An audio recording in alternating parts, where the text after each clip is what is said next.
বড় বাটপারিটা আপনি কেমনে করলেন? এই যে 300 টাকার হরেন আপনি 6000 টাকা বেচে চালাইলেন, এটা কোনো কাম করলেন? এই লোকটার একটু ডিসকাউন্ট দিতে পারতেন। যদি অরিজিনাল মালটা দিতেন তারপরেও তো 1000 টাকা লাভ হইতো।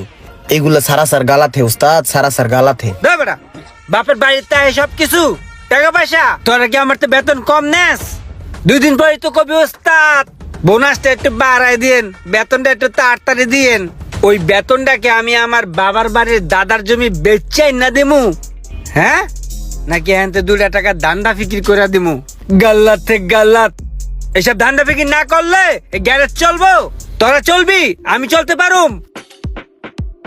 যা ওটা তাড়াতাড়ি লাগাই দেয়, আর বকশিসটা লই আইস। বকশিসটা আবার আমারে দিবি, অন্তত ঈদের বোনাস দিতে হইব। যা আবার চায় না। ইমরান ওই হয় না টেডি দে। ওস্তাদ এখানে বকশিট সহ আছে।